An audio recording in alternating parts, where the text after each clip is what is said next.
Welcome to our third theory video for From Season 3. I'm Dan, that is Jules, that is Bagface, and that is Billy. And if you're new here, what we do is we read your comments, we react, and then we theorize our own thoughts at the end. It's a whole lot of fun. And I just have to say, like, general feel of From. We all love it, right? We all love From. Yeah. It's all right. It's all right. Yeah. We all love From. Yeah. we all love it. I would say it's my first or second favorite show on TV. Severance is up there, but it's been forever since they made a season. So it's probably number one right now. But there is something I've been seeing in the comments. I know it pisses Bagface off, and it's pissing a lot of people off. So Bag, how about you start with a little bit of nonsense for us? Okay. I'm going to read this in the frustration that it was written in because the first part of it is all caps. All caps. All caps. That's very important, though. It is. Important I gotta get the right emotion for this. Okay. No one in the town speaks on what they're going through or what they've seen. Everyone is keeping quiet, and I can't stand it, Lamau. Like, come on. Hold a meeting, and everyone just speak on what the town is doing to them individually. That is the caps part. And the second half, the old man that transfused his blood with Boyd is a key part of this whole series. He's one of the only ones to speak on something more worse than the monsters were missing something there. Okay. There's something that we talk about in the end of this video, so stay tuned, that deals with the looming threat that there could be something worse out there. But that has been something that pisses people off that no one communicates. We had to say it. And it's true. They don't. One quick critique, Bag. Do better with the aggravation. With the aggro? It sounded the same. It sounded the same as the second one. I mean, got it all out. Good. If you watch our last video, I bitched about this in the last video, and I got out my frustrations then. So Knox and Bags just wanted this to be like a Gilmore Girls episode where all they're sitting in a town meeting and just talking about every single thing that happened. Like, so I get it. Fair. It is true, These though. are pretty bad sometimes. I get it. We could cut them a little bit of slack. Also, town's not that big. Just look out your door and see what's happening. Besides the woods, people are pay attention. Also, 90% of the time, everyone's in the freaking street anyway. Just pay attention. They don't got radio. They don't got TV. Yell. What the fuck do they all talk about all day other than the crazy shit that's happening in their heads? Nothing. They just sit quietly. It's crazy. Also, kind of wild that there's now, with the ambulance, there's like fucking 5 medics and not a single therapist in the town. Like, someone's just got to claim it. Like, oh yeah. That's brilliant. So true, dude. So true. That's why everything is failing. Yeah. They no need one's getting therapy. They need a shrink to end up in the town. That's coming soon. But I got a feeling some of those medics are dying next episode. So we'll theorize on that. This is from Father Daniel. I feel the town did not want Fatima to get that reading and reveal whatever is happening. It's so hard to figure Tillie out, but she seems very content in the town. Not sure if she's suspect, but no doubt something's up. My guess is the town cured her cancer when she arrived. She was giddy when she got off the bus, gave away her meds like she didn't need them anymore, and she was always positive. The cancer thing would also lead into my speculation that the hospital could be connected to things, but no doubt she knows things about this place and or has connections to it. Yes. So yes, hello, no, bye. Also said crazy that the Raven/Crow attacked as soon as Tillie and Fatima attempted to read the tarot. Just crazy. Thought Tillie was a plant. If she is, she hides it well. Is that what you think of me? So yeah, Tillie came into the tarot stuff, which Tillie, do you guys think Tillie's sus or do you think Tillie's nice? There's a lot of people that think so. A lot of people in our comment section are very, very, very speculative on her. Kooky baddie Tillie just goofing around. Also, like, always around when Elgin has like his like weird dreams too. She was in his last one. Yeah, she was. She was in his last one. Yeah, when he saw the character that people think is Fatima. That's interesting, but I do find that really kind of crazy that the Raven breaks in. I just rewatched the episode. Breaks in just as Tillie is turning the card over to read it.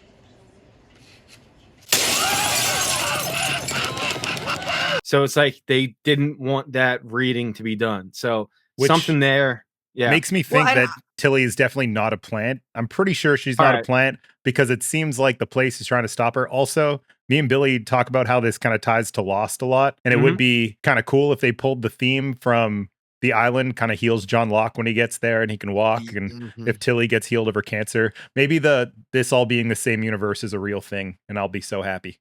That would be insane, dude. All right. We're going to talk a lot about Jade in these next few comments. That's why he's the thumbnail. That's why he's the main person in this title. We asked for Jade theories and you guys delivered. So first up is from Kizenbell. She says, I think Jade is playing the part of Christopher from Victor's childhood. He was obsessed with the symbol just like Jade is, and I think his obsession is going to lead to some big event in the town, just like the massacre we saw from Victor's childhood. I think that the scarecrows in front of the huts are acting the same as the talisman that Boyd brought back to town, but they might be protecting everyone from something even bigger than the monsters. Martin told Boyd that the monsters were just the tip of the spear, so that means there could be something bigger and badder things out there that the town hasn't experienced yet. Since Jade destroyed one of those scarecrows to help Christy get out of the bear trap, I think that is going to have some big consequences. I think it will unleash something bigger that will put the town in more danger, or the food that everyone just found near might become rotten also. Now this goes into something else. All right, the second half is from Gary Mon. 3 scarecrows and 3 huts. I have a feeling the people in the far left hut will get killed and the other 2 huts will be forced to sit there and listen. I completely agree with this. Yeah, that's a good completely one. agree with this. 1,000%. That's great. I like And that. you know who's going to be in that third hut on the left side? Dale. Oh, yes. I hope so. Yes. Dickhead. Yes. Fuck Dale. I like Dale's that's dick. it. I know it's an awful thing to say, but he's such a dick. He's such a dick. He's supposed to be. It's not awful. The guy's Yeah, doing a great job. I know. It's his but I don't character. like being Yeah. mean. It's his character, yeah.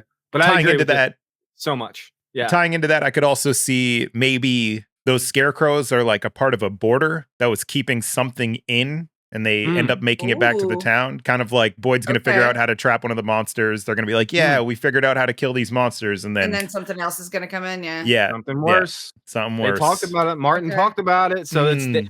it was set up last season. It's going to pay off this season, probably. The show is smart. So I think that's it's really true. true too, because I do believe, we had that scene in, I believe, it was season 1 where one of the monsters was like, I wasn't always like this. I wasn't Yeah. born this way, right? And so it's hard for me to believe it's just, monsters turning them into monsters. Like you said, the monsters are like a middle ground, right? There's something. I would love to see something where whatever this force is, when they start to show up, the monsters being like, nah, we're out. See ya. Yeah, Like yeah. that's what's up. Not Listen, like, if I these saw aren't those just monsters soldiers. shitting their pants, Yeah, these aren't like the "Nope." soldiers of this guy. They're just like, oh no, bye. Yes. Yo, what if it would actually be a really sick turn too if people in the town that they already knew started becoming the monsters? Oh, shit. Maybe not Yeah. Fatima, but like other people where, a couple people are going to get let in just based off the fact that they know them. And that'd be pretty neat. Yeah. Okay, I like that. This all reminds me, though, of in our previous theory video, we talked about the man in yellow, the mysterious man in yellow that Miranda painted. So maybe he's going to come into play soon. I would hope so. I mean, they set that up. There's going to be a payoff, hopefully. People bring up the Yellow King. That was a big thing for True Detective season 1. We'll see if it has something to play with from. I don't know. I think it's fun to think about, though. All right, this one is from Zirconium Dioxide. I think since Jade has seen glimpses of the past with things like the Civil War era soldiers, possibly the Ankui kids in a circle, would lead me to believe that the Skull Drinker could be a part of the past as well, possibly performing a ritual around the Blood Rocks to become one of them or something else. Yes. I picked that agree. specifically for you because you talked about the Blood Rocks in our last video. So I wanted you to read that one. I think that has some kind of significance to a ritual. I like that it's, to kind of change them into whatever those things are. Mhm. That's very cool. Yeah, and there's a lot more on Jade here, so let's get going into the next one. So Bill, go ahead. Yeah, so this was at Okay What Next 6590. Jade was raised in France by his grandmother up until the age of 12 when she died, leaving nobody to look after him, at which point he moved to the US to be taken in by an uncle. Where were his parents? Were they previous residents of FROMville? Why, out of everyone, is he having the most visions linking to Tabitha's baby? Maybe Jade was born here.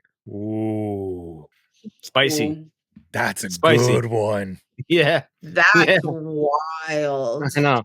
You He's guys like really the delivered. Desmond Yeah. of this show. Like he's Yeah, the one yeah. seeing everything happening and being his hands being forced to do shit, which is Yeah.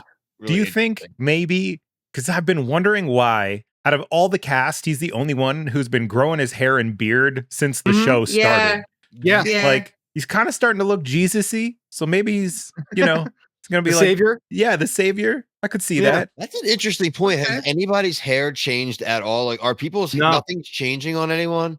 No, I just Christy. She got Christy, lip filler yeah, and then it faded, and then she got a haircut. Yeah.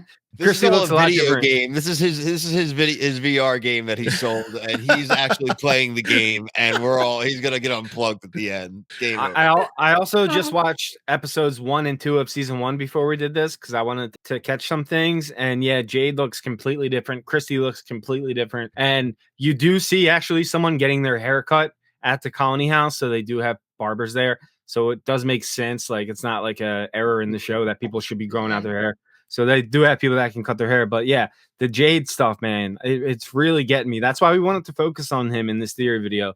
I love it. So I got one from 820 Monster. I think there was an original colonial settlement. They were cursed and now doomed to forever stay in the town. I believe not even death can free them. They reincarnate and always return. Tabitha is the reincarnated Miranda.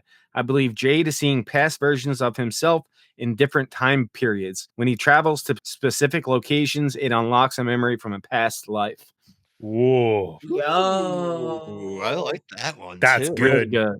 Yeah. Listen, I say this time and time again. Like, if these are not what actually happens in these shows, our commenters need to like pitch these to people. Because these are Write your own short story.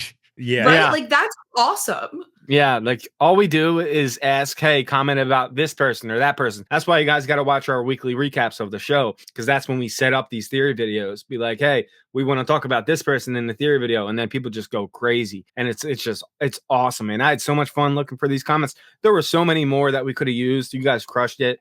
It was an absolute blast looking through these. But yeah, I mean, imagine that. I mean, there's more stuff on this in the next comment, and the next 3 are just absolute batshit. And we had to include them because they're like completely outside the box. So the Jade stuff is pretty much done. But yeah, what if this is true? Would be so fun. It's just, this show's so fun because you get to think of all these things like this, right?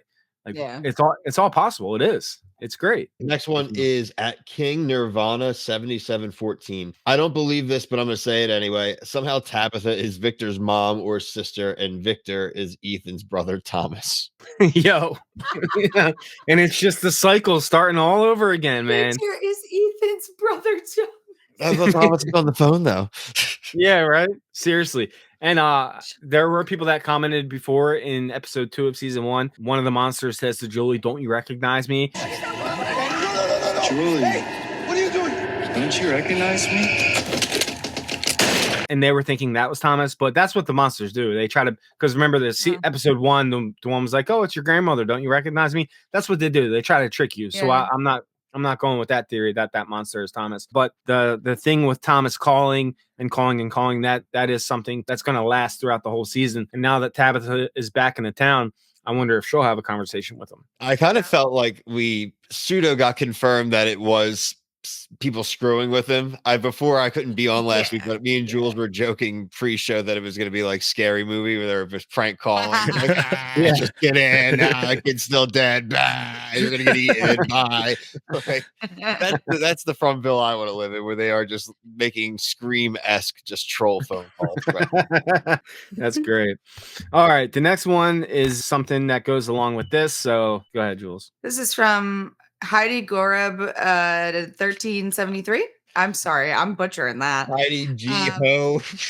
Heidi, I'm so sorry. Is it age-wise possible that Tabitha is Miranda reincarnated? What is Tabitha's age? 40 something? That's about the time Miranda disappeared / died, isn't it? I agree. I think that's very possible.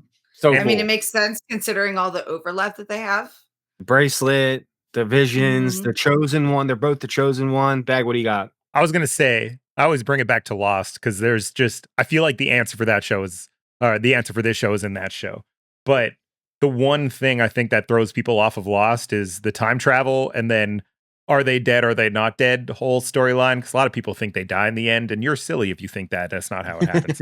But I like the reincarnation stuff because it makes me feel like it's the same idea as like time travel and playing with death and not death kind of stuff, but it makes sense to the average person. We're like, oh yeah, reincarnation. Okay, yeah, they always come back in new lives, whatever. I think it's an easier concept to grasp, and it's almost the same as time travel. It's kind of the same idea essentially, is like, oh, it's the same person, just different times kind of thing. So Yeah, I like mean, this a lot. technically, yeah, that would make sense. Yeah. That's cool. There's a lot that tie those two together. That's what freaked Tabitha out so much when she was in the car with Henry. She was like, this isn't real. I'm not really in Maine, am I?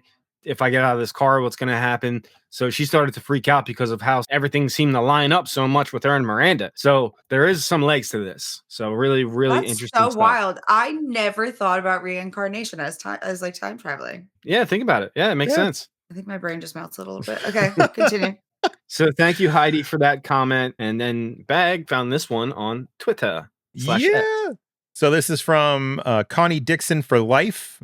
Dope handle. Why am I starting to feel like this is Jim in another timeline or dimension? Their stories are colliding a bit too much for me. And the bracelet again. What's going on, y'all? And I think he's talking about Henry, who's in the car with Tabitha. So I really like this. Mean, yeah. That would make sense though, because they had a son and a daughter. Mm-hmm. There's that's cool. Something funky. I like that idea. Yeah, I'm happy you found that one, Bag, and I really wanted to talk about it. So, all right, my favorite one is that these people that are in the left cabin are dead, and I think that's a fact.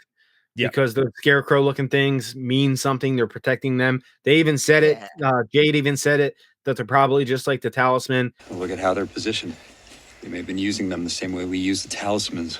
But he still did what he had to do to save Christy. So what if they just like put it back? I thought they would, but they I don't didn't. think they'll think about it. Yeah. Yeah, they carry Christy off. How would you not think about it? Yeah. It takes one person to go just shove those poles back into place. Just shove it in there.